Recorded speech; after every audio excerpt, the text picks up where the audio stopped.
Welcome, everyone. My guest today is Pete Mills. He's the Senior Vice President of Residential Policy at the Mortgage Bankers Association to talk about their priorities, the wins, and the things they're still working on in this administration, and also to talk about MBA Annual. Before we dive in, I want to thank our sponsor, Trust & Wolf, for making this episode possible.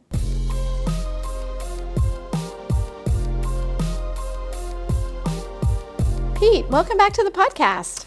I'm happy to be here. Thank you. We are happy to have you here. Of course, we are here at the Mortgage Banking Summit, and you are going to be on stage with me and with Rob Zimmer of CHLA here in a little bit. But I did want to pull you aside because I have lots of questions for you. Okay. So, Washington, D.C. right now must be a really interesting place to be working. Well, not working if you're working for the federal government because there is a shutdown at the moment. So it's been a fascinating year. Very different from the first Trump administration. We're dealing with a lot of new issues and a very different style. So it's been a very challenging time, for sure. And you guys have had some wins on advocacy. What MBA has been, we had the Trigger Leads bill. Trigger Leads bill was a huge win. The VA servicing bill was another big win.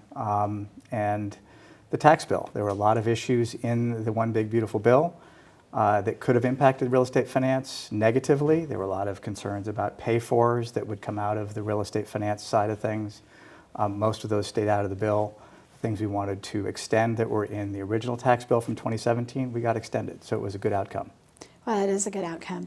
So, people have asked us, what happens to mortgages when the government shut down? We've written quite a bit about it, but from your perspective, what changes for people in the industry during this, however long this transition time is when there's a shutdown? So it depends on the length of the shutdown. The good news is Fannie and Freddie are not impacted directly, so life goes on there.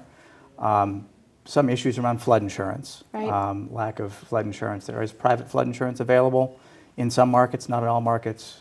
Cost of that can vary, so that can be a challenge.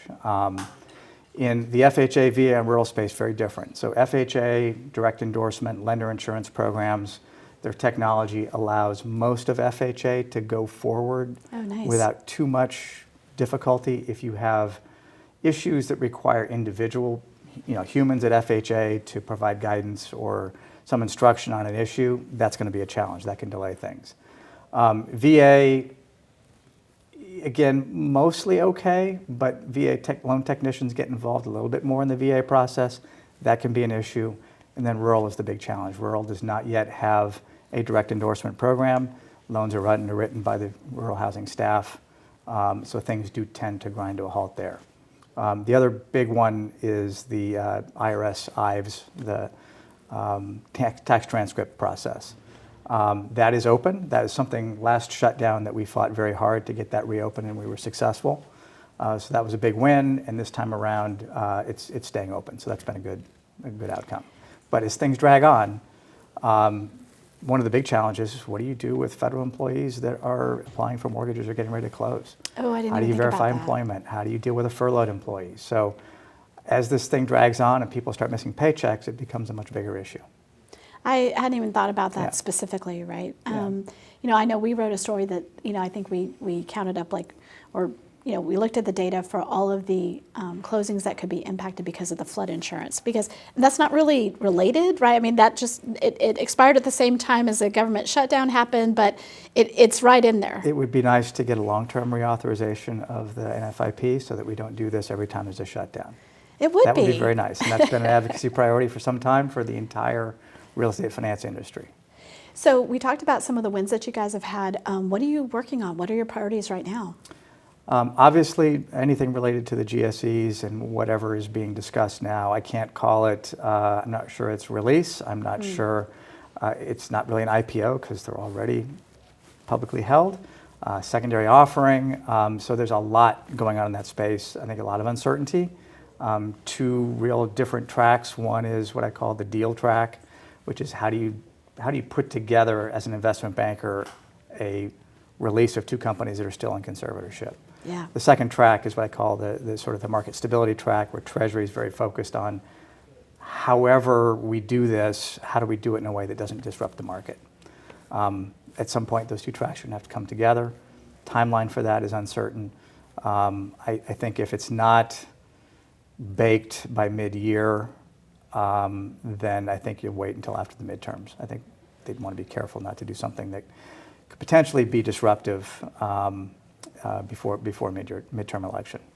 I think one of the challenges for us as a news org covering this administration is like things happen fast and maybe without a lot of like, oh, they didn't convene a committee and okay, we expect it to come out this way. It's like it's a Truth Social post, and that happens a lot, especially when it seems like with the GSEs. So we had about a month ago, maybe it was even longer, where Trump posted something where it looked like he was at the stock exchange, and he had a November date on there. Mm-hmm. And that was just like shocking to me. I was like, November, how is that even possible? So how do you deal with like the timing that might be happening with It's all very uncertain, and we don't, we crave certainty, we crave process. Process gives us a way to get involved and provide our guidance and do our educational work on the policy issues to make sure that things don't disrupt the marketplace. So it does create some challenge. I will say, on the other hand, it creates impetus for action. Right. So, we've been in conservatorship for 17 years. It feels like this time it's real, and something is going to happen. I can't tell you what. Again, these two paths are going to have to converge at some point. But the style does provide an impetus for action. I think that's a great way to look at it. I think there's also any time that Trump does that, there's momentum around the issue again. Yeah. It comes up again in a way that is really hard if you were like, we've convened this, committee, we're putting out a paper, we're doing research, listening sessions. Yeah, which are all good things. I'm and not they're saying all important. They're all important. At the same time, if you need a hype man, that's kind of what we've got for this. Yeah. Tell me a little bit about like when it comes to the GSEs out, a lot of people in this industry have never, they haven't been in the business when the GSEs weren't in conservatorship.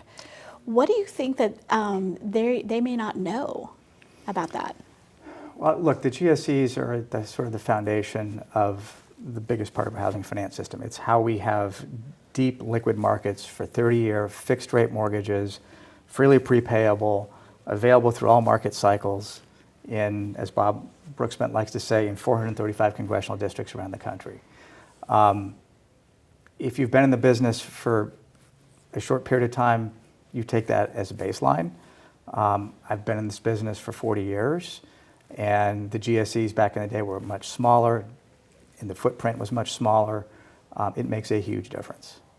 So that's what's at risk if we don't get it right. If we don't get the process right, if we don't get the transition correct, if we don't solve for will investors buy $1.5 trillion of MBS every year, will they continue to trade hundreds of trillions of dollars over the course of a 12-month period in the secondary market, in the aftermarket for trading MBS? If we don't get that right, those things are at risk. So it's really important that we get it right. And I've been heartened by the fact that the Treasury Secretary in particular has been very clear that whatever they decide to do, the North Star in all of this is going to be making sure we don't disrupt the market, we don't blow mortgage to Treasury spreads out in the process, that we don't have an adverse impact on long-term mortgage rates. So about a year ago, I interviewed Bob, and his message at that time was all about safety and soundness. If this is gonna happen, there's gonna be a release, or like you said, whatever you want to call it, I'm not sure. But if we're gonna pull them out of conservatorship, and I feel like MBA has been a very consistent voice on safety and soundness, and we have to think about, a lot of people want to rush this for a lot of reasons, yeah. But when you're looking at what matters to the mortgage market, you're like, it has to be in a way that doesn't disrupt everything. So I think the short-term issue is mitigate market disruption. The long-term issue is making sure that sort of recap and release doesn't become rinse and repeat. We don't want to have the same thing happened that pre-2008. So there's a lot of things in the regulatory space, robust capital standards, CRT, so you're laying off a lot of the risk. You're getting a separate view from the private sector of the risks that the GSEs are taking through the CRT process. That's really important. Uniform mortgage-backed security is an important piece to provide that depth of liquidity. All of these things are things we have to get right in the long run. Let's talk a little bit about, because the GSEs do so much of the backing of mortgages now, right? I mean, they do so much. It's sort of a de facto regulator in the sense of, their standards become the standards. Yes. And so we're in now a deregulatory environment, especially if you look at the CFPB, right? 90% literally decimated from its, and I think many people in the mortgage industry, would think that's a good thing in many ways, right? There's been some overreach there. I know that on the other hand, it's like, oh, now you've got all the state regulators. When you think about if Fannie and Freddie aren't doing all the loans, aren't setting the standard, combined with that deregulation, what does that look like? Potentially it could be chaotic. And again, that's really important to the process. They set standards. I think a big piece of this needs to be thinking about FHA's mission as the regulator of these two giant companies. Do they have the authorities they need to prevent a repeat of what happened in the run-up to 2008?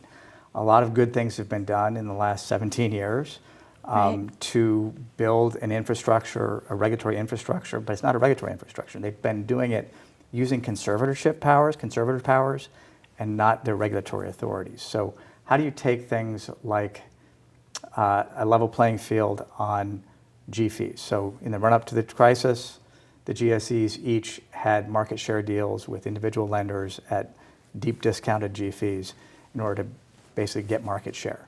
That was not a good outcome for the marketplace. Right. FHFA fixed that using their conservators' powers. They basically had the ability to stand in the shoes of the GSE's management and make these decisions. And they issued a whole series of directives over a decade and a half to address a lot of the issues that were problems pre-2008. How do we make sure when they come out that those aren't lost in the process? So create a regulatory and a supervisory framework for the FHFA to manage the GSEs when they get out. That's probably one of the most important things from a safety and soundness perspective to make sure we don't go through a repeat of 2008. This brings me to my next question, which is really about the mission of the GSEs, right? So President Trump recently put a post on social again, which was he said he was urging Fannie and Freddie to boost home builders, right? And it wasn't clear to me how Fannie and Freddie could do that if you're talking about single family homes. And also, of course their mission, part of their mission is affordability. But it is, one of the questions to me is if they came out of conservatorship, is their mission the same? Are they there for the same reasons?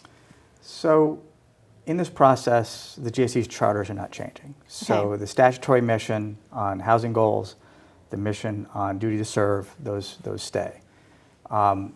When they come out, FHFA is no longer an independent regulator. They serve at the pleasure of the president. So I think the things like the footprint of the GSEs will change with the political parties, with each administration. And so that becomes an important factor as we think about things going forward. That mission obligation, that footprint that the GSEs have in the marketplace will ebb and flow with each administration as they come in. So that's something I think, particularly at this conference where we have a bunch of IMBs here, they need to be on their toes. You need to have a good non-agency execution for those times when that footprint is shrinking.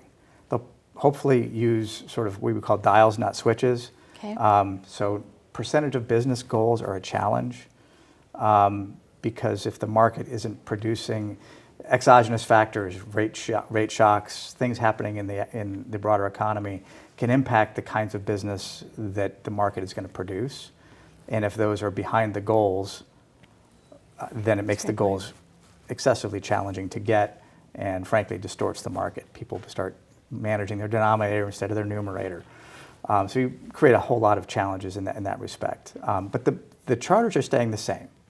As I think about the mission going forward, the tweet over the weekend about the builders, any conversation about supply is a good conversation because we've gone through a decade or more of underbuilding, so that's important.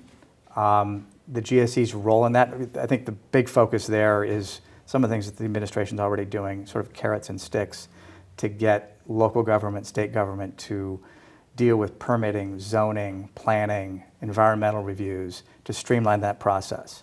I think there's a lot of good work that can be done there. The Road to Housing Bill does some of that.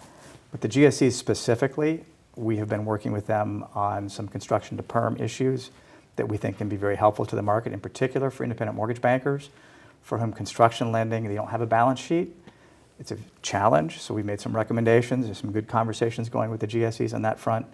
And hopefully we'll get some C2P projects or C2P products that are more useful to the IMBs that are doing 66% of the business right now. So that'll be an important, again, builder-driven benefit.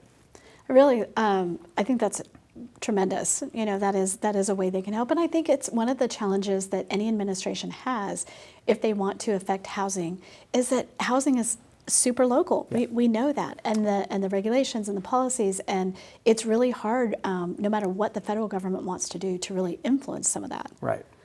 Manufactured housing, modular housing, those are other areas where the GSEs, condos, right, where guidelines, there's only so far you can push the credit box, and there's already 3% down programs.